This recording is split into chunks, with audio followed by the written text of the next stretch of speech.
ನಮಸ್ತೆ ಪ್ರಿಯ ಮೇಷರಾಶಿ ವೀಕ್ಷಕರೇ, ನಿಮಗೆ ಹೃದಯಪೂರ್ವಕ ಸ್ವಾಗತವನ್ನು ಬಯಸುತ್ತೇನೆ ನಮ್ಮ ರಾಶಿಯ ಯೂಟ್ಯೂಬ್ ಚಾನಲ್ಗೆ. ಮೇಷರಾಶಿಯವರೇ, ನೀವು ಇನ್ನೂ ನಮ್ಮ ಚಾನಲ್ ಸಬ್ಸ್ಕ್ರೈಬ್ ಆಗಿಲ್ಲ ಅಂದ್ರೆ ಹಿಂದೆ ನಮ್ಮ ಚಾನಲ್ ಸಬ್ಸ್ಕ್ರೈಬ್ ಮಾಡಿಕೊಳ್ಳಿ. ವೀಕ್ಷಕರೇ, ಮೊದಲು ನಾವು ನಾಳಿನ ಪಂಚಾಂಗ ಹೇಗಿದೆ ಎಂದು ನೋಡೋಣ. ಹಾಗೂ ನಾವು ತಿಳಿದುಕೊಳ್ಳಲೇಬೇಕಾದ ಮುಖ್ಯ ಮಾಹಿತಿ. ಡಿಸೆಂಬರ್ 5 ಶುಕ್ರವಾರದ ಪಂಚಾಂಗ. ಶ್ರೀ ವಿಶ್ವಾಸನಾಮ ಸಂವತ್ಸರ, ದಕ್ಷಿಣಾಯಣ ಹೇಮಂತ ಋತು, ಮಾರ್ಗಶಿರ ಮಾಸ, ಕೃಷ್ಣ ಪಕ್ಷ. ಸೂರ್ಯೋದಯ ಬೆಳಗ್ಗೆ 6:36, ಸೂರ್ಯಾಸ್ತ ಸಾಯಂಕಾಲ 5:37.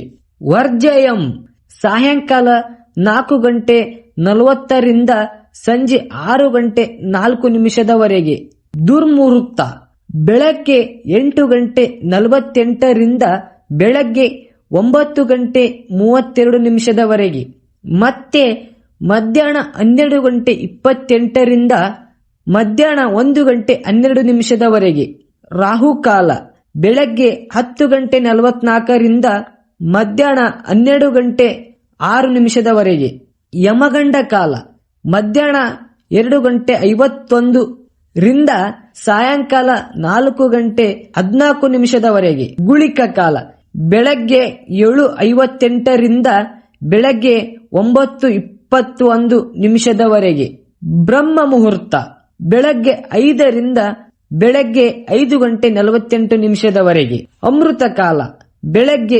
8:58 ಬೆಳಗ್ಗೆ 10:21 ಅಭಜಿತ ಮುಹೂರ್ತ ಬೆಳಗ್ಗೆ 11:44 ಮಧ್ಯಾಹ್ನ 12:28 ತಾಳ್ಮೆಯಿಂದ ಇರಿ, ಏಕೆಂದರೆ ನಿಮ್ಮ ತಿಳುವಳಿಕೆ ಮತ್ತು ಪ್ರಯತ್ನಗಳು ಖಂಡಿತವಾಗಿಯೂ ನಿಮಗೆ ಯಶಸ್ಸನ್ನು ಸಿಕ್ಕೇ ಸಿಗುತ್ತದೆ. ನಿಮ್ಮ ದಿನದ ಶಕ್ತಿಯು ಸಾಮಾನ್ಯ ದಿನಗಳಿಗಿಂತ ಹೆಚ್ಚು ತೀವ್ರವಾಗಿ ಕಾಣಿಸುತ್ತದೆ. ನೀವು ಯಾವುದೇ ವಿಷಯ ಕೈಗೊಂಡರೂ ಧೈರ್ಯ, ವೇಗ ಮತ್ತು ಸ್ಪಷ್ಟ ನಿರ್ಧಾರಗಳು ನಿಮ್ಮನ್ನು ಮುಂದಕ್ಕೆ ಕರೆದುಕೊಂಡು ಹೋಗುತ್ತದೆ. ಇಂದು ನೀವು ಹುಡುಕುತ್ತಿರುವ ಪ್ರಶ್ನೆಗಳಿಗೆ ನಿಮ್ಮ ಮನಸ್ಸಿನಲ್ಲಿ ಸ್ಪಷ್ಟವಾಗಿ ಉತ್ತರಗಳು ಮೂಡುವ ಸಾಧ್ಯತೆ ಇದೆ. ಕೆಲಸ ವ್ಯವಹಾರಗಳಲ್ಲಿ ಹೊಸ ಯೋಜನೆಗಳು, ಹೊಸ ಸಂಭಾಷಣೆಗಳು ಹಾಗೂ ನಿಮ್ಮ ಪ್ರಗತಿಯ ಬಾಗಿಲುಗಳು ತೆರೆಯುವ ಸಾಧ್ಯತೆ ಹೆಚ್ಚು ಇದೆ. ಇಂದು ನಿಮ್ಮ ಮನೆಗೆ ಅನಗತ್ಯ ಅತಿಥಿಗಳು ಬರಬಹುದು. ಈ ಕಾರಣದಿಂದಾಗಿ ನಿಮ್ಮ ಮುಂದಿನ ತಿಂಗಳು ಮುಂದೂಡಿದ ಮನೆಯ ವಸ್ತುಗಳ ಮೇಲೆ ಖರ್ಚು ಮಾಡಬೇಕಾಗಬಹುದು. ಮನೆಯಲ್ಲಿ ಸಾಮರಸ್ಯ ಕಾಪಾಡಿಕೊಳ್ಳಲು ಒಟ್ಟಾಗಿ ಕೆಲಸ ಮಾಡಿ. ಟಿವಿ, ಮೊಬೈಲ್ ಬಳಕೆ ತಪ್ಪಲ್ಲ, ಆದರೆ ಅಗತ್ಯಕ್ಕಿಂತ ಹೆಚ್ಚು ಬಳಸುವುದರಿಂದ ನಿಮ್ಮ ಮಹತ್ವದ ಸಮಯವನ್ನು ಹಾಳು ಮಾಡಿಕೊಳ್ಳುತ್ತೀರಿ. ನಿಮ್ಮ ಸಂಗಾತಿಯ ಬೇಡಿಕೆಗಳು ತೊಂದರೆಗಳು ಉಂಟು ಮಾಡಬಹುದು. ನಿಮಗಾಗಿ ಉತ್ತಮ ಸಮಯವನ್ನು ತೆಗೆದುಕೊಳ್ಳುವುದು ಒಳ್ಳೆಯದು. ನಿಮ್ಮ ಪೋಷಕರನ್ನು ನೀವು ನಿರ್ಲಕ್ಷಿಸುವುದರಿಂದ ನಿಮ್ಮ ಭವಿಷ್ಯವನ್ನು ಕೆಡಿಸಬಹುದು. ಉತ್ತಮ ಸಮಯಗಳು ತುಂಬ ಕಾಲ ಇರುವುದಿಲ್ಲ. ಮನುಷ್ಯನ ಕಾರ್ಯಗಳು ಶಬ್ದದ ಅಲೆಗಳು ಇರುವ ಹಾಗೆ. ಇವುಗಳು ಒಂದು ಮಧುರವಾದ ಅಥವಾ ಒಂದು ಕರ್ಕಶವಾದ ಶಬ್ದವನ್ನು ಉತ್ಪಾದಿಸಲು ಮತ್ತೆ ಬರುತ್ತದೆ. ಅವುಗಳು ಬೀಜಗಳು ಇದ್ದ ಹಾಗೆ. ನಾವು ಬಿತ್ತಿದ್ದನ್ನು ಕೊಯ್ಯುತ್ತೇವೆ. ಇಂದು ನಿಮಗೆ ಹಣದ ಆಗಮನದಿಂದ ನಿಮಗೆ ಸಮಸ್ಯೆಗಳು ಬಗೆಹರಿಯುವ ಸೂಚನೆ ಇದೆ.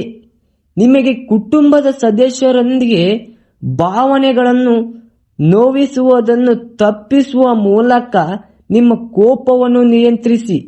ಇಂದು ನಿಮ್ಮ ಪ್ರೇಮಿ ನಿಮ್ಮ ಮಾತು ಕೇಳುವುದಕ್ಕಿಂತ ತನ್ನ ಮಾತುಗಳು ಹೇಳಲು ಇಷ್ಟಪಡುತ್ತಾಳೆ.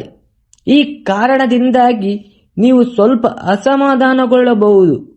ಹೊಸ ವಿಷಯಗಳನ್ನು ಕಲಿಯುವುದು ನಿಮ್ಮ ಯೋಗ್ಯತೆ ಹೆಚ್ಚಾಗಿದೆ. ಇಂದು ನೀವು ನಿಮ್ಮ ಬುದ್ಧಿಯನ್ನು ಪರೀಕ್ಷಿಸುತ್ತೀರಿ.